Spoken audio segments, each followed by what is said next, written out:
Hello and welcome to Anatomy of Us, a show dedicated to bringing real help to real couples. I'm your host, Melanie Studley. What's up, guys? My name is Seth Studley. I'm a licensed marriage and family therapist, and together we are high-performance marriage coaches. We are cutting through the bullcrap and creating a movement of happy, healthy, badass couples all over the world. Let's go!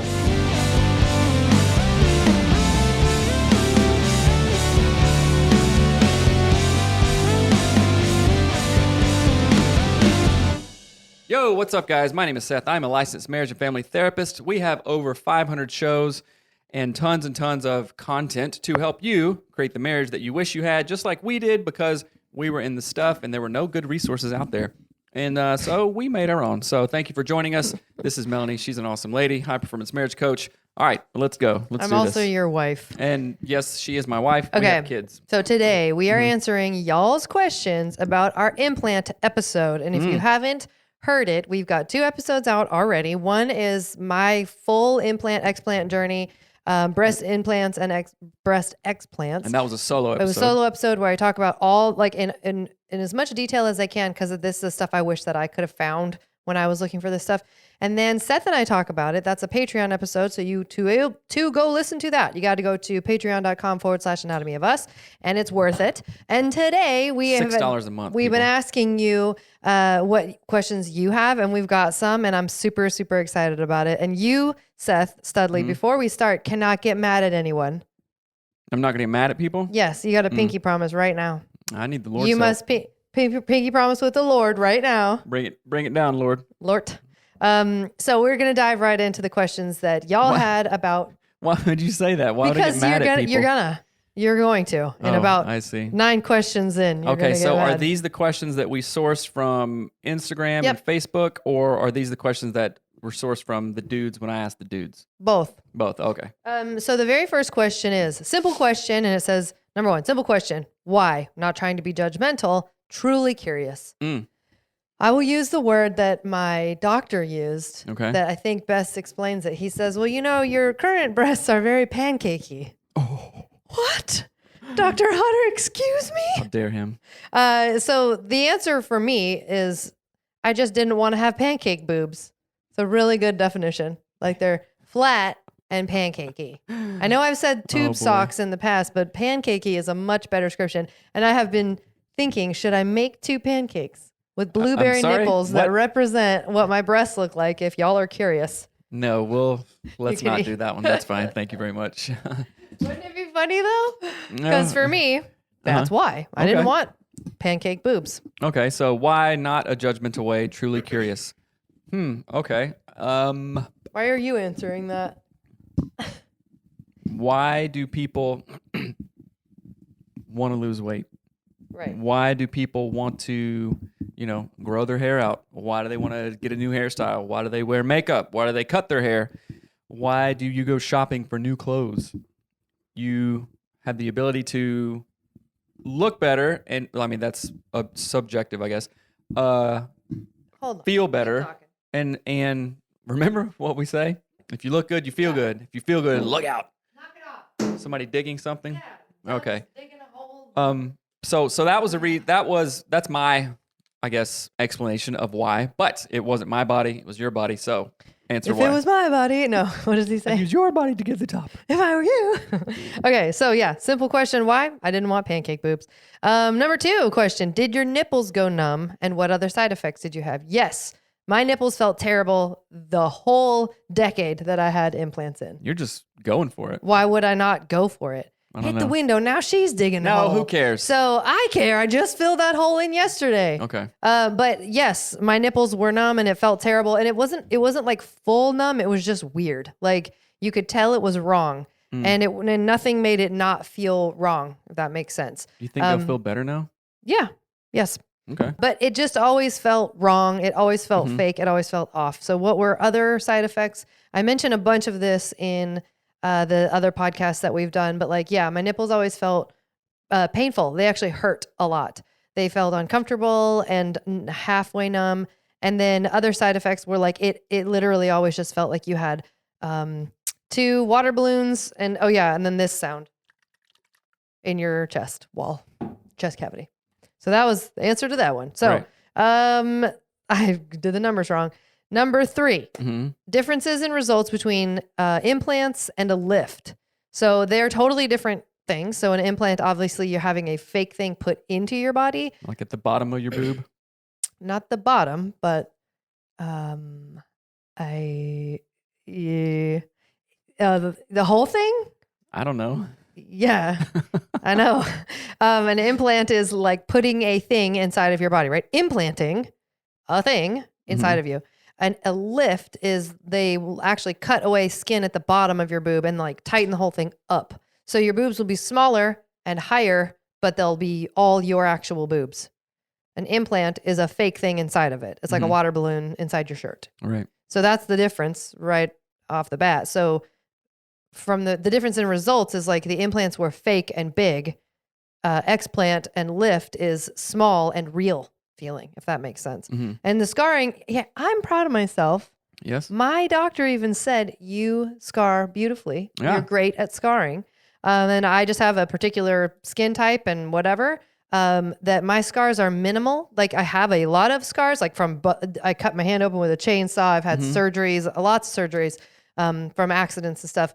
But my scars are always really beautiful and you can like almost not see them. So yeah, there's a lot of scars, but I also scar really beautiful. I also pray while I heal for my scars to heal well. That's great. I don't know if that's part of it. Of course it is. Are you kidding? But that's, yeah, the difference in results between implants and a lift they're totally different results. A lift looks like you have small natural breasts and an implant looks like you got big fake ones. That's the way to say it. The next question, what made you decide to get them removed? Well, I had an implant rupture, and it made me really sick. So I didn't realize that implants were only a 10-year thing and that you have to get them replaced every 10 years. That's a lot of money and a lot of surgery. So didn't know that going in. I could have known that. I just don't read fine print. It's like a roof. Yeah. You need 25-year warranty. Replaced, except for it's half of that time. But that was really the reason I took them out was because of that. Okay. Number 5. Isn't this vanity? Excessive pride in... No, that's the definition of vanity. So that's the question. Just, isn't this vanity? Now vanity? Here, we made all of these questions anonymous because we wanted to be kind to folks. Okay. This person, I'm not mad at you, but this person made a fake account to ask like 4 questions. And you could have just made it with your real account. Maybe no it was one's a troll bot. mad at you. I don't think it was. Elon Musk. Elon, you could have just asked. But it says, isn't this vanity? And so then I looked up the definition of vanity. Go ahead and read that definition. The definition of vanity, excessive pride in or admiration of one's own appearance or achievements. Vanity. Okay. No, you did not do this for vanity reasons whatsoever. And I know you quite well, intimately. Like the Pride and Prejudice I'm movie. aware of the quote, but it was weird. Anyway, I know you well, and there used to have vanity, I think. What are you talking about? Like when you were younger, like teenager and stuff, before you came to the Lord, I do believe. And now you are not a vain person. You may come off that way, but Why do I come off that way? Well, I don't know. People would say that probably, but Okay. Thanks. You aren't. You weren't like, oh, I don't like my body. I'm so ugly. I know what'll get me more attention. Big boobs. Well, and I Right? even think of that slightly differently. So it says excessive pride in or admiration of one's own appearance or achievements. Like, you all didn't know I had them until I said, oh, hey, one broke and I got to get it taken out. It would be different. I was like, look at my boobs. Look at them. Look at them. Look at them. Like, I didn't do that. I didn't wear stuff that was provocative. And so that's where I appreciate the question, isn't this vanity? But I also think, like, let's look at what the word vanity means and what type of behavior would elicit a vain, Venetian response. Venice. And I wasn't doing those things. So that's where I say, no. Is it a desire to like look nicer and not have pancake boobs? Yeah. Is that okay? I think so. I'm not waving my pancake boobs in your face, am I? No, well, if you did in my face, it's fine, but not other people, right? Oh, you. Oh, me. The next one, same person. How does it bring glory to God? And then you said 1 Corinthians 10:31. So I looked that up. And it says, so whether you eat or drink or whatever you do, do it all for the glory of God. You know what I should have done is look up the word glory. That's what they said? Yes. So glory means high renown or honor. won by notable achievements or magnificence or great beauty. Mm-hmm. So how does this bring glory to God? I don't know. And that's not my point in getting them in or out. Mm-hmm. Also, how does brushing your teeth bring glory to God? Or how does wearing that hat or driving that kind of car versus that kind? Like, what kind of question is that? Yeah. I get what you're saying. Well, honestly, that was the kind of question that I would probably have 10, 15 years ago. Right. I mean, if you listen to the other episode, I called pastors and asked them anonymously, hey, I don't know, a boob job, my wife, we're talking about it. I don't know, is this wrong? Is this vain? All these questions, right? But then just kind of letting go of all that stuff. It's like if somebody got, say your neighbor got a new car. Mm-hmm. Oh, well, they could have gotten a Toyota Corolla with 100,000 miles on it used and could have donated the rest to charity. Instead, they're Kev on stage and they got a Maserati. Right. Or instead, they got a new Honda Civic. Ooh, brand new. Okay. It's you can judge anything and everything, but how does that glorify God? Right. Right? What is that? I mean, that in a sense is vanity because you're thinking that your opinion, your experience with something is better than somebody else's. You know what I'm saying? So I don't know. Maybe this just was a troll, or maybe not. I don't think it was. I'm not I genuinely, mad at them or anything, yeah. But I understand the line of questioning and go, okay, you know what? Like there are a bunch of material things that I want, a ton, and not one single second have I thought, oh, that's vain. Oh, that's wrong. Now, is that all I'm chasing after? No. Like a new car or a nice house or whatever, a Rolex? Mm-hmm. No. Yeah. But if everything else is taken care of, and in our situation it was, okay, money, kids, jobs, all that stuff. Hey, what about a boob job? I've been thinking about it. I had 3 kids. You know what? I've got pancakes. I've want got pancakes. I want, biscuits. I want fluffier pancakes. I want biscuits. You want biscuits. You want like giant croissant rolls. Not giant. All that Just stuff is croissant rolls. all that stuff is fine. Now I know people and have known a lot of people. And of course, you see this on social media all the time. That is the only thing that they're chasing. Right. I'll be happy when I get lipo. I'll be happy when I get big boobs. I'll be happy when I get a Rolex, or some sort of car. So you're chasing things that don't matter. And somebody could say, oh, well, boobs don't matter. You just got them out anyway. Well, they were fun while they lasted. That doesn't feel very nice to hear. No. I know what you meant. I'm just joking around that. But does that make sense? Mm-hmm. So, I mean, a lot of, especially Christians, get so caught up on that. And then you just end up judging people, which you're just reflecting on what you are struggling with and what you have problems with. Yeah. Well, the other thing, too, I want to say is that I've been thinking about this a lot.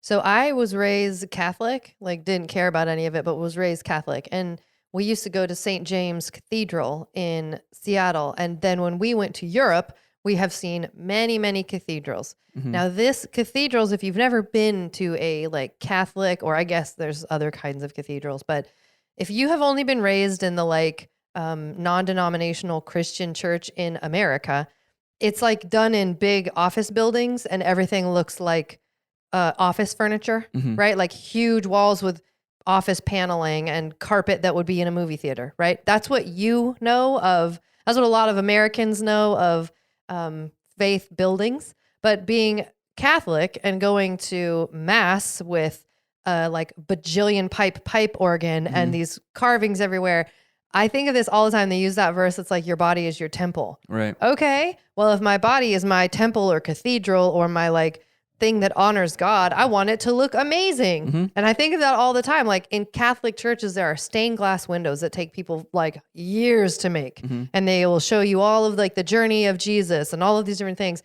And it's like in my brain, it's as if I have a cathedral, my body, and one of them pipe organs busted. And I'm like, well, can't fix it because that's vanity. Right. Like, no, fix your pipe organ. Like, fix the pipe organ. Right. Don't leave it all rickety. And that is genuinely the way I look at it. It's like, I don't know, the same reason I have tattoos. Tattoos don't bother me. Mm-hmm. Joyce Meyer got 2 of them. Listen, she got 2 tattoos in the ripe young age of 79 years old. Oh my gosh. And I'm just like, it's art. I don't know. Like, it doesn't bother me. And again, I don't know. There's a lot I could say about it. The next question is from the same person. Isn't this messing with God's design or making your image your idol? So then, of course, I looked up the word idol just because I wanted to make sure I'm talking about it correctly.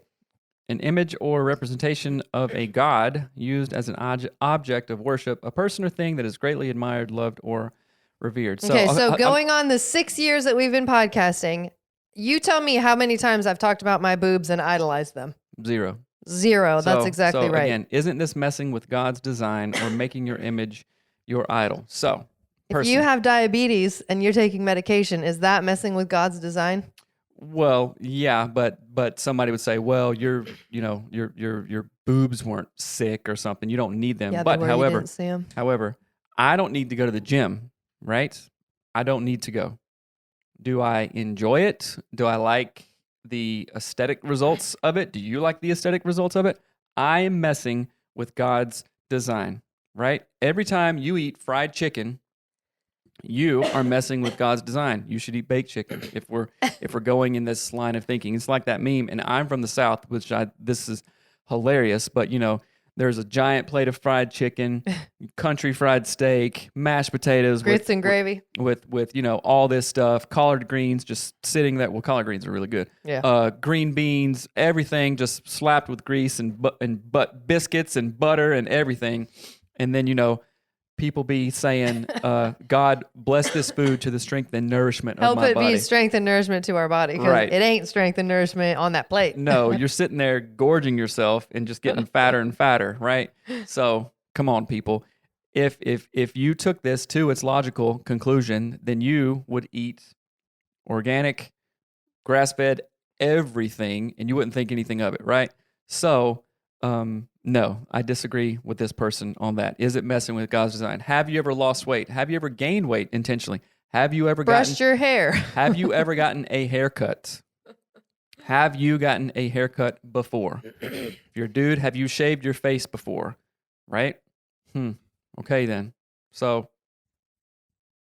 Well, that was the end of your sentence? What'd you say? So what? Argument closed. Argument closed. But I do understand. It's like, oh, well, you don't need this, and it's messing with stuff. And see, you should have known better because now it just busted, and you had to spend a bunch of money getting them out and all that stuff. I don't know. Come on, get real. I don't think that way anymore. Well, and something I think is important and valuable to understand is that in the Bible and in church, we have. So I was thinking about this morning, totally randomly, and then I thought about it during church that good and evil is like on this really giant spectrum with like on the one side of like a rainbow, like all the way, way, way right side is good, right? It's like saintly living. It's like nuns. It's like, what is that lady? There's a nun, Mother Teresa vibes, right? Like you wear the same thing every day. You never wear makeup. You're just a nun, right? And then that spectrum starts to go up, up, up. And the higher it up goes up on this arc here, it starts to get more like kind of worldly, more whatever. So, somewhere in this quarter circle, you have like, oh, I can, wear shorts and it won't be sinful, lustful death. I can, I don't know, like put eyeliner on and I won't go burn in hell. Right. Like there's a spectrum, but then it does get to like the center where it starts to get iffy.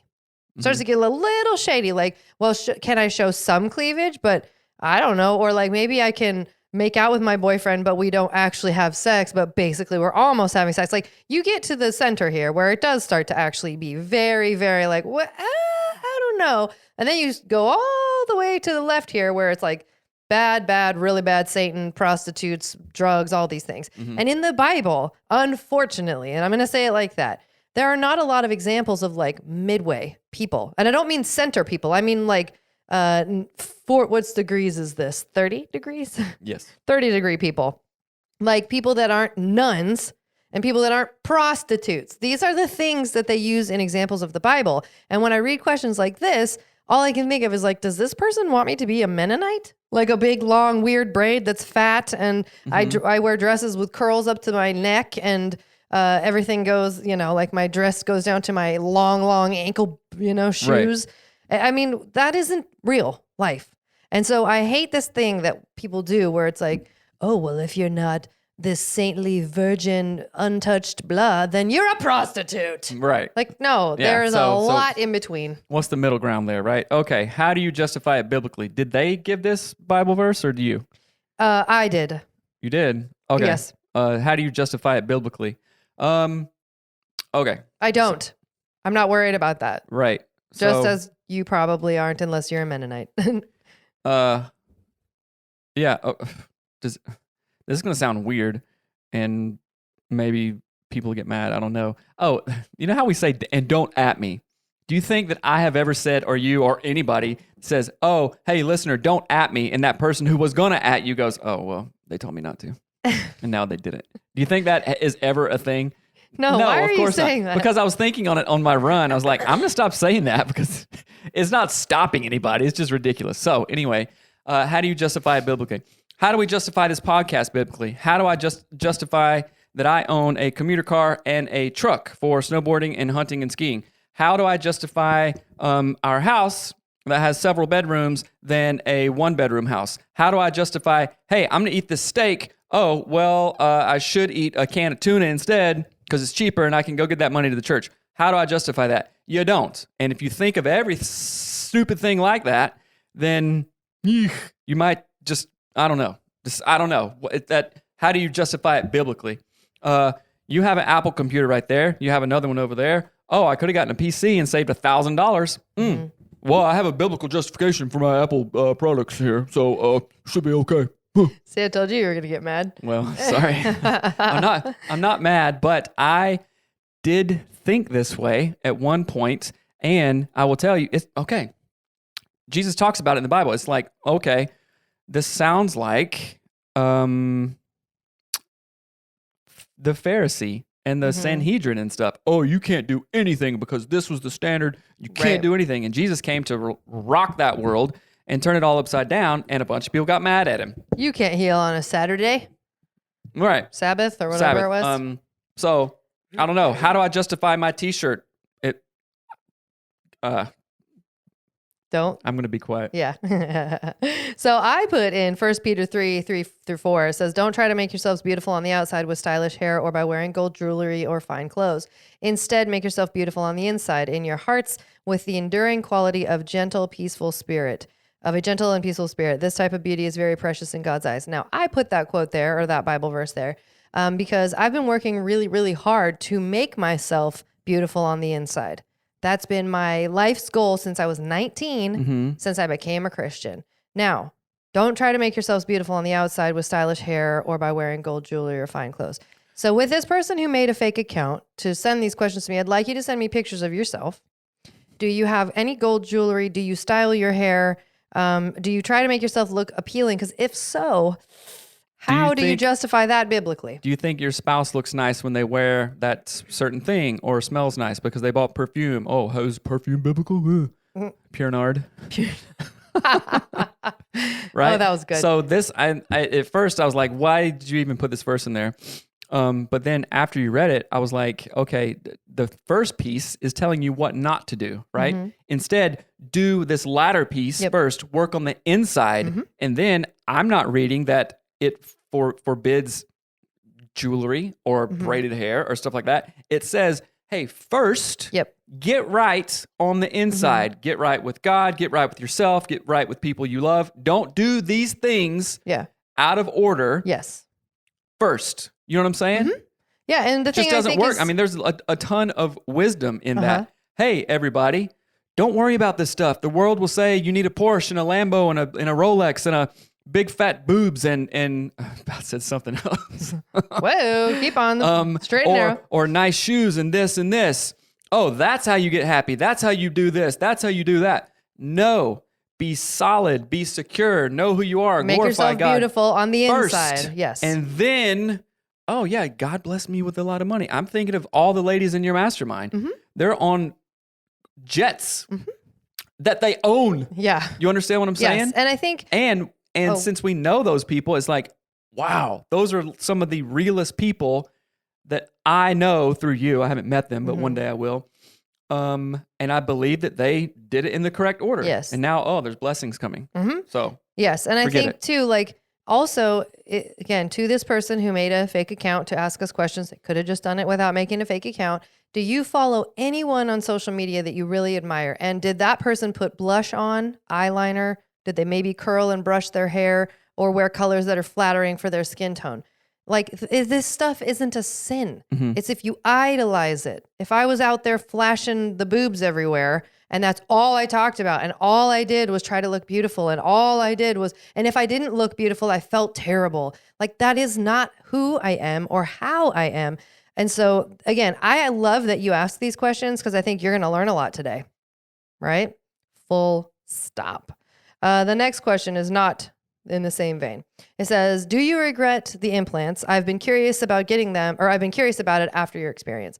I don't regret it. I think what I regret not doing is looking more into that they had to be replaced every 10 years. So let me say it like that. If they were a lifetime thing that didn't make you sick, I would probably still have them.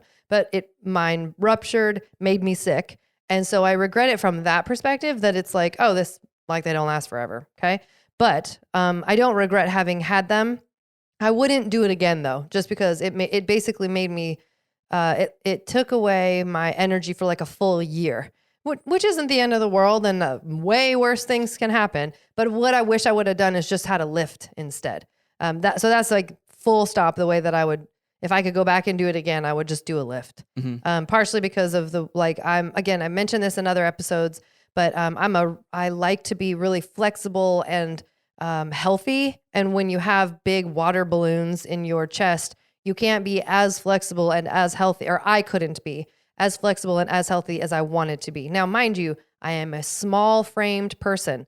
I weigh 128 pounds. I'm 5 feet, 5 inches tall, right? So like I'm smallish and I'm narrowly built. It's probably a totally different experience for someone if they're larger and they had bigger boobs to begin with. I didn't have anywhere to put these implants. They had to like squash them in.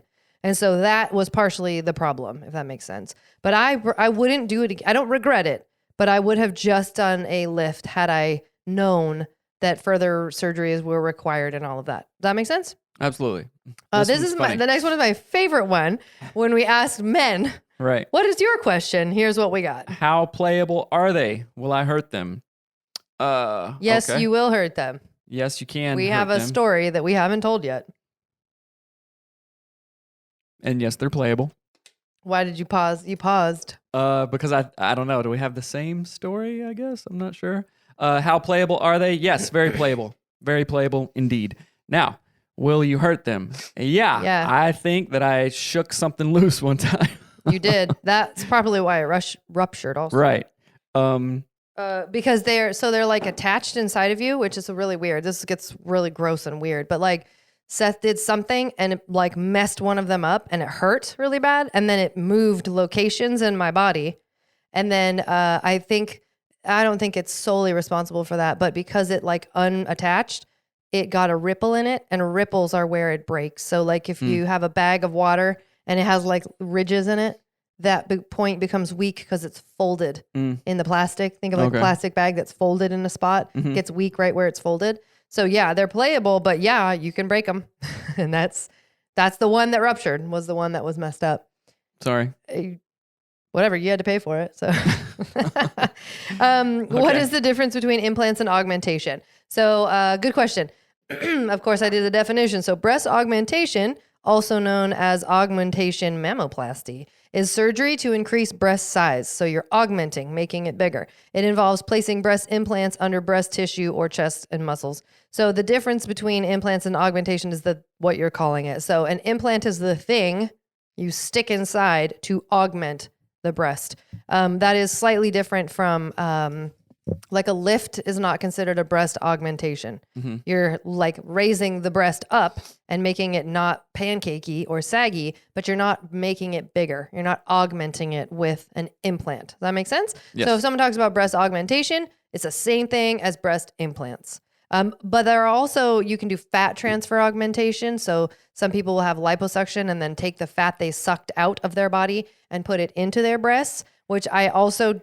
So here's a good thing. Google this. If you want to do something that changes your body, YouTube or Google, what I wish I had known before I had, and then type in the rest, like fat transfer implants or whatever, fat transfer augmentation. And then you'll find stories of how it went wrong, right? So you can do anything from what I wish I had known before I bought a Chrysler, what I wish I had known before I had a kid, right? You'll hear stories of people sharing the opposite of the good stuff and the hard stuff. But yeah, I would not recommend necessarily the fat transfer also because fat transfers harden and they end up feeling like little balls inside of your breast. Yeah, because it's not breast fat. It's fat from a different part of your body, which is made up of different things.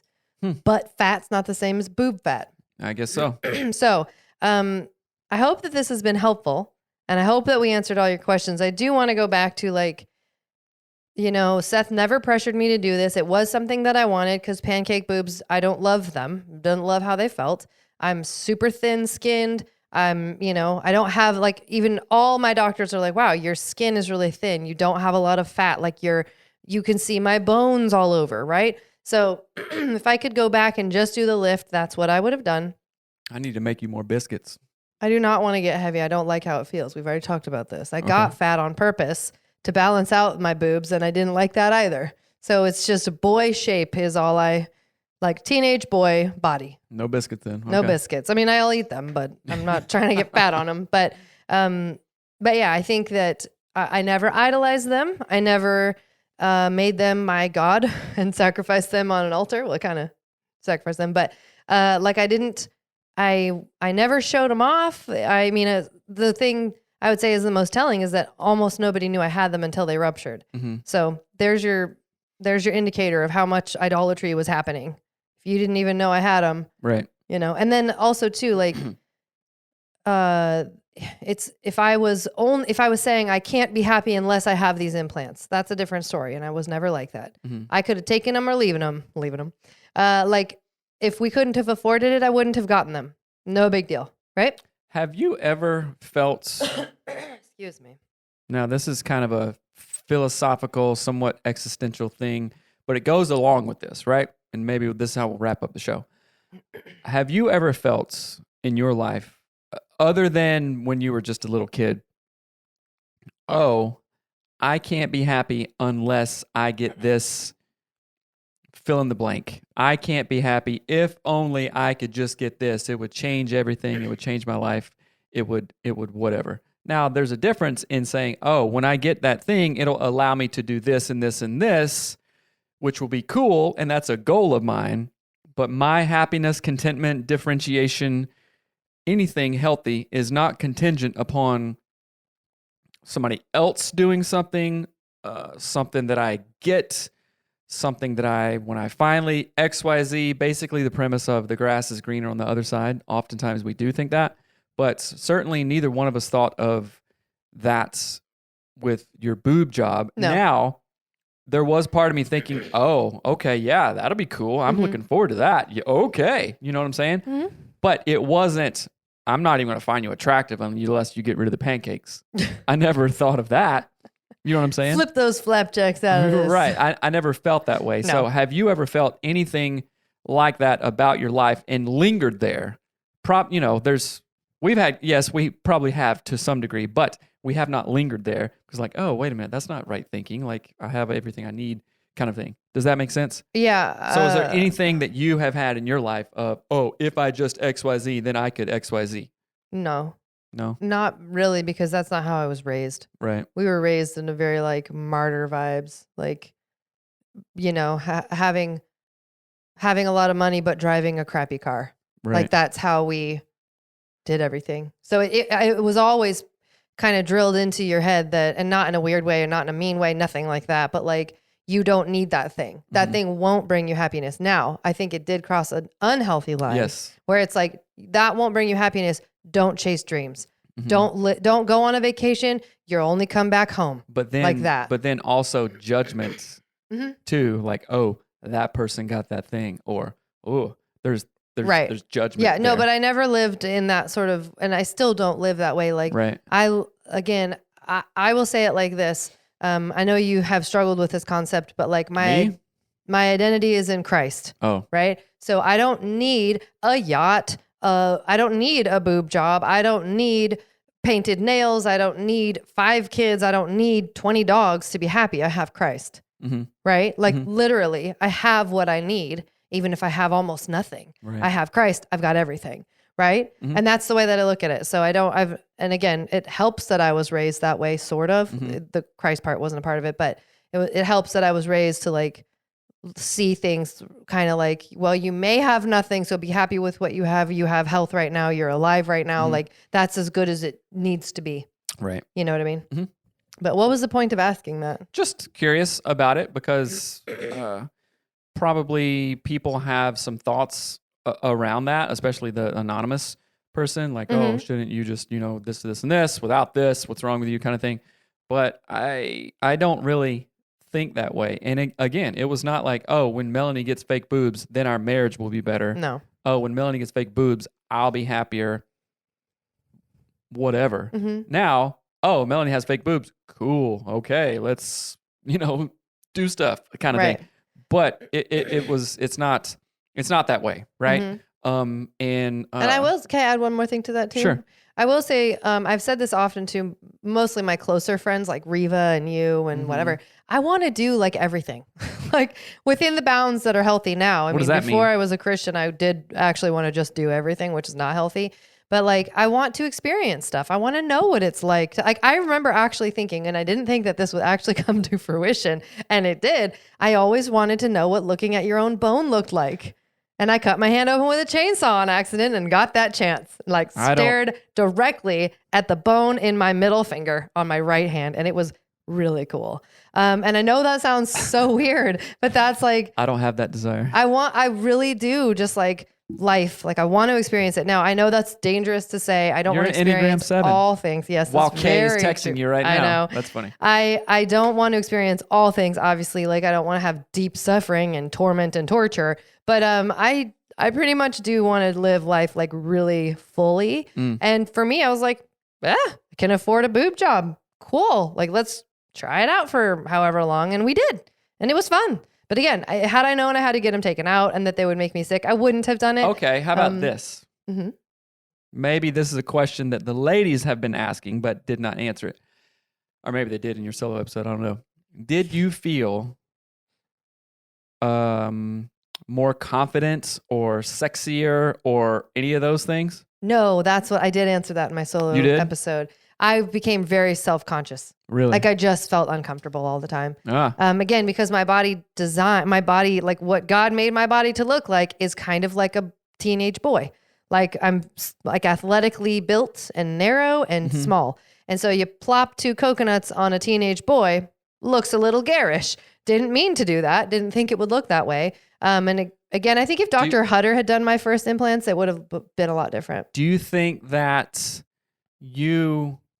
because you're back to normal, you're back to natural. Back to basics. Back to basics boot camp. Thank you very much. Boob camp. I guess so. Keep on. Do you think that you'll feel more comfortable in your body, more confident, more sexier? What do you think that not having implants will do to your whole mind? So I already feel more comfortable in my body. You do? Yeah. And like so for example, I've already bought bikinis at Goodwill. I love Goodwill. Do you think, and here's a real question, do you think that our sex life will be different? No. Why not? I don't know. I don't think about that stuff. I'm just asking you. I'm just answering you. I didn't ask if you thought about it. I don't think about it, so I don't know, and I don't think it will be different. You don't think it'd be different? No, not really. I mean, the boob land will be different. The boob experience will be different, but I don't think about it in any other way. But I do already feel a lot more. I feel like back to myself is the way I would say it. That's good. And I think, again, I didn't feel this way until I had a boob lift, because pancakes are not back to yourself. Pancakes are a breakfast item, not something you want on your chest wall. And so before I had the lift, I did not feel beautiful about it. But I can already tell, like, I've already bought bathing suits, and it's amazing. Like, you can wear the little tiny, like, straight across, I don't know what they're called, like a bandeau type bathing suit. And I could never wear them before because it just looked like the most inappropriate thing anyone ever saw. Ever. I don't even know what you're talking about. You wouldn't. But anyway, it's just fun. I feel good about it. I'm excited about it. My favorite thing is that I can sit with my knees pulled straight up to my chest. It's one of my favorite ways to sit, and I couldn't do it for a long time. There you have it. Because you had water balloon sloshing around between your knee and your chest. It's such a weird feeling. So, anyway. You guys, thank you so much for listening to the show. I hope this is helpful to the couples who might want to experience this, who are thinking about it or not thinking about it. Sincerely hope that it's helpful and helps you and your spouse to have more conversations like this. Now, don't be, a jerk about it. Well, Melanie did it, so you should too, blah, blah, blah. No, never do that. Don't even go there, right? So thank you very much. And if you want to, if you got any questions, email us at hello@anatomyofus.com. Follow us on Instagram, Anatomy of Us Pod on Instagram. And TikTok. So, okay, guys, thank you. We love you. We love you. Talk to you later. Bye. Thanks for listening to Anatomy of Us. This podcast is produced by my mom, Melanie Studley, and hosted by my dad, Seth Studley. Our show is edited and published by our producer, Reva Hansen, from Creative Media Support. Special thanks to our Patreon members that get an extra episode every week. Thanks for watching. Love you. Bye.